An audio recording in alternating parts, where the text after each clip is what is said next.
Assalamu alaikum, урматтуу биздин мекендештер, урматтуу достор, биздин каналдын катталуучулары. Бүгүн 17 май 2020 жыл. Биз көптөн бери видео тартпай калдык. Анын себептерин өзүңүздөр жакшы билесиздер. Айтпасак деле, баягы биз видео тартып киргизе берсек деле болмок, бирок көпчүлүк ойлоп калышы мүмкүн. Касапчыга май кайгы, каракчыга жан кайгы деп ойлоп калышы мүмкүн. Ошон үчүн биз видео тартпай туралы. Кыргызстанда жана башка биздин мекендештер, жана коңшу мамлекеттерде, Россия жана башка карантин болуп атат. Карантинге байланыштуу биз дагы тартпай чыгарбай турдук. Андыктан алдыңыздар да көрүп турган Kia Bongo 2014 1 тонна 200. Биз өзүбүзгө Кореяда айдаш үчүн алдык. Ошону сиздерге обзор кылып, кеңирээк көрсөтүп, түшүндүрүп айтып коюн тура көрдүк достор. Биз менен бирге болуңуздар. Акыркы 15 минутада биз сиздерге бул машинанын узун туураларын айтып бермекчибиз. Бул Kia Bongo 1 тонна 200. 2014 жылкы өзүбүз Кореяда $5000 алдык. Кече күнү эле, бүгүн сиздерге мындай эртерээк тартып көрсөтүштү. Шашылып тартатабыз достор. Антан көңүңүздөрдү экранга буруңуздар. Мындай байкалып эле турса керек, портерге караганда жерден бийик аябай. 1 тонна 200. Бул айырмачылыгы өзүңүздөр көрүп атасыздар. Алдыңкы дөңгөлөгү 16 размер. Спринтердикине окшоп, бул дискасын да өзгөчө бир аз чыгып турат. Алды болсо мындай ресор. Өзүңүздөр көрүп атасыздар. Алды мындай 2 лист ресору бар. Ошондуктан бул алдыңкы дөңгөлөгү чоң, ресор, бийик, жерден аябай бийик. Жана арканкы дөңгөлөгү портердики 12 болсо, мунун размери 13. Багы болсо 70 литр. Аябай жерден бийик достор. Узундугун айта кетейин, ушунча келип калдык. Бул машинанын узундугу 5 метр 43 сантиметр. Бийиктиги болсо 2 метр 8,5 сантиметр. Мунун эндүүлүгүн айта кетчү болсок достор, 1 метр 75 сантиметр эндүүлүгү. Ушундай достор, мен сиздерге бул машинанын узун туурасын айтып өттүм. Мунун объему 2,5 дизель, 130 аттын күчү бар. Ушундай болжолду 130 аттын күчү бар. Ушундай достор, бул көрүп атасыздар, бул запасной баллону. Өзүңүздөр байкагандай, портерлердики 2 баллон тең арка жагында турган болсо, мунуку ушундай капталында турат. Дөңгөлөктөрү болсо рабочий состояниеде экен, көрүп атасыздар. Аркасында дагы мындай кой элек арканкы дөңгөлөгү бар. Муну жапжаңы боюнча экен. Ачкычта сала турган мындай кичинекей өзүнүн сандыкчасы бар экен достор. Мына арка тарабынан көрүнүшү Kia Bongo'нун. Бунун борту портерлердикине караганда достор, бир 25-30 сантиметрге узун. Борттун узундугу ошондой узун. Бул өзү документ боюнча 1 тонна 200, общий салмагы 3 тонна 355 килограмм. Без жүгү жок боло турган болсо 2 тонна 155 килограмм түзөт. Негизи эле достор, корейстерди бул жактан көрүп эле жүрөбүз. Ушундай Kia Bongo'лорго 4 тонна 5 тонна жүк жүктөп жүрүшөт. Эми сиздер айтышыңыздар мүмкүн, Кореяда жолдор тегиз, ошон үчүн жүктөй берет деп. Кыргызстанда 5 тонна жүктөбөсөңүздөр 3 тонна 3,5 тоннаны жөн эле жүктөсө болот. Борттун узундугу дагы узун. Портерге салыштырмалуу буга аттарды чоңураак ат жүктөсөңүздөр, мал жүктөсөңүздөр, жана башка жүктөсөңүздөр дагы кенен, арты узун, бийик, эч кандай коркунуч болбойт. Ушул эле Kia Bongo'нун артында спальниги жоктору бар. Мунун спальниги бар, көрүп атасыздар. Анын борту мындан дагы узунураак болот достор. Көрүп атасыздар. Мындан дагы бир аз узунураак болот.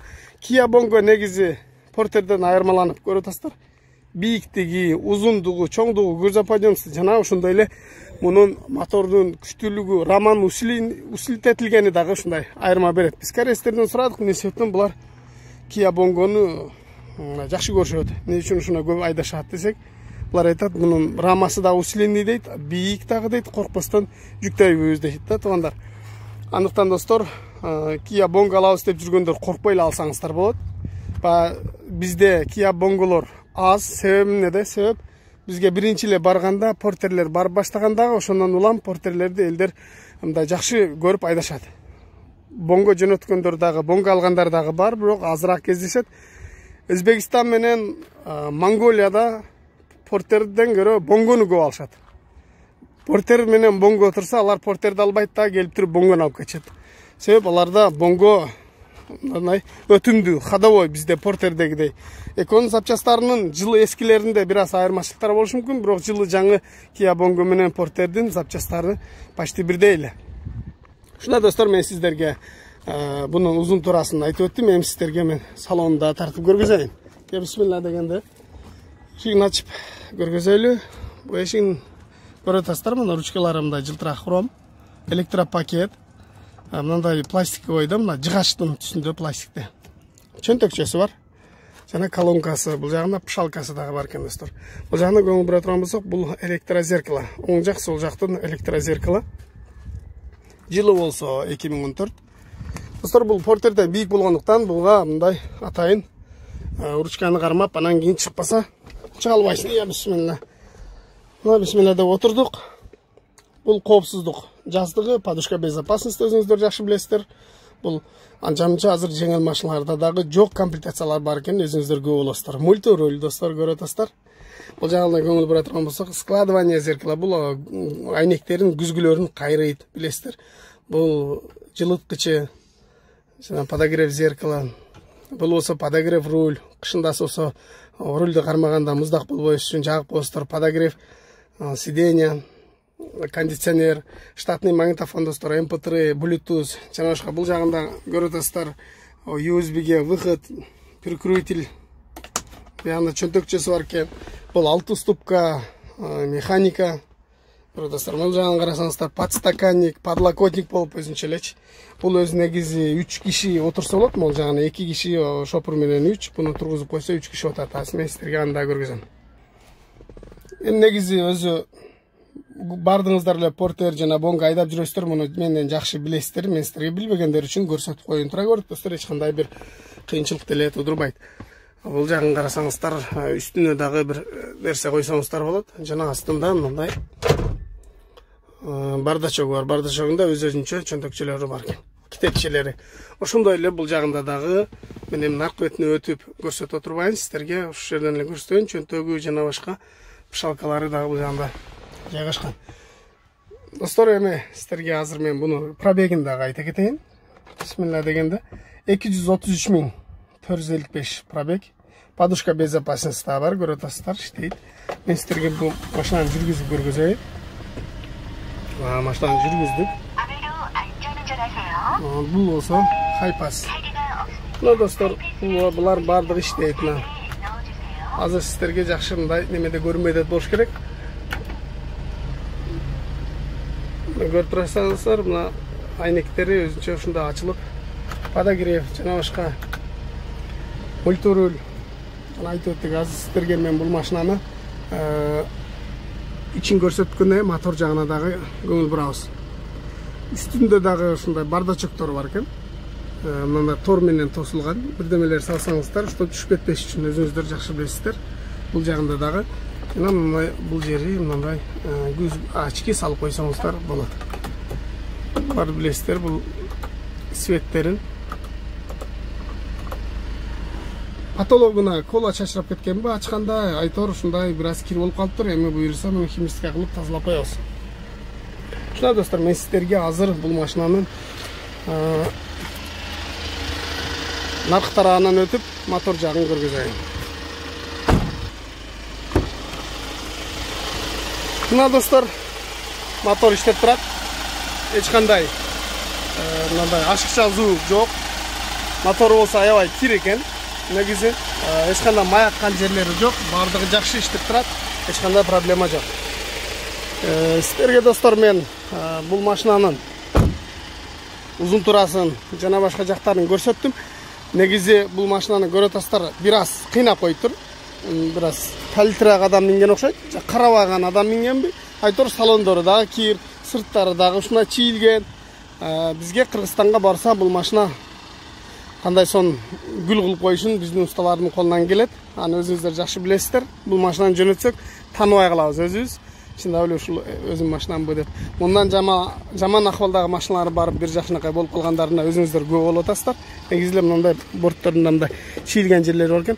Бул жерден обуштуруп койсок да болот, бирок ушуну эле салабыз, барганда жасап коебуз. Аны өзүбүз үчүн өзүбүз минебиз деп алдык. Арка жагында мындай рессорундагы сиздерге көрсөтө кетейин. 2, 4, 5, 7 лист. 7 лист экен аркасы. Алды болсо 2 лист. Алдыдагы ушундай рессор. Грузоподъемность аябай жакшы. Узундугу узун, бийиктиги бийик, чоңдугу чоң. Жылы болсо 2014. Көрүп атасыздар, азыр Кыргызстанда 2002 же болсо 97 жылкы спринтерлердин баасы $8,000, $10,000 деп турат. Бул бизге азыр бара турган болсо, например, мен сиздерге эсептеп айтып берейин, азыр $900 растаможкасы, $1,700 жол киреси болот. Плюс өзүңөрдүн шотуңардын оформление. Эсептеңиздер, $5,000, $1,700, $900. Канча болуп калат? $8,600 болот экен туугандар. $8,600 плюс оформление $400 дейли, $9,000 нарашка койдуруп жасата алат, $9,500 болот турган болсо, бирок 2014 жылкы, 2015 жылкы машина келип атпайбы? Аны дагы мындай жылы жаңысын дагы мындай эске алып коюшубуз керек да. Биз караганда эле бак жылы 2000 жылкы болсо деле, 2015 жылкы болсо деле мындай караганда экөөнүн баасы ой кымбат экен деп беребиз. Бирок жылы жаңы машина кымбат болот да, жакшы машина кымбат болот, аны өзүңүздөр жакшы билесиздер. Ошондо достор, мен сиздерге бул машинаны бир катар айтып көрсөттүм. Көрүп атасыздар, алдында аябай бийик.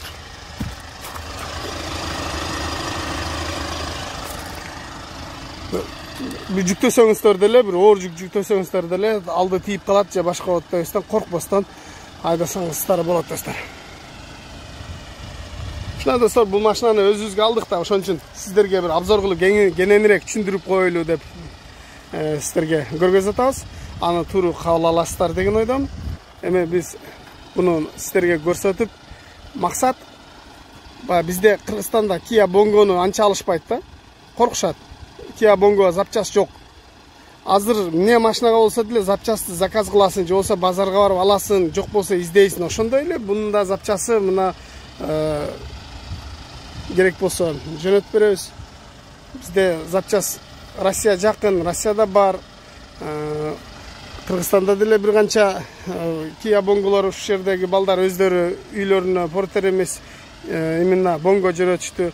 Себеби дегенде Bongo жакшы, күчтүү, бийик. Эч кандай проблема болбойт. Болушу мүмкүн, техника бузулат. Портер бирди эптей албай аткандар деле бар. Бузулам десе, бар техника жаңы машина деле бузулат. Антон достор, коркпостон портер алам дегендер, портер алыңыздар, Bongo алам дегендер, коркпостон Bongo алсаңыздар, эч кандай бир утулбайсыздар. Себебинде бир канча себептерин сиздерге айтып өттүк. Комплектациялары жеңил машиналарда жок. Баардык комплектациялар бар. Крышасына люк эле жетишпейт. Калганын баардыгы бар экенин өзүңүздөр көрүп алдыңыздар достор.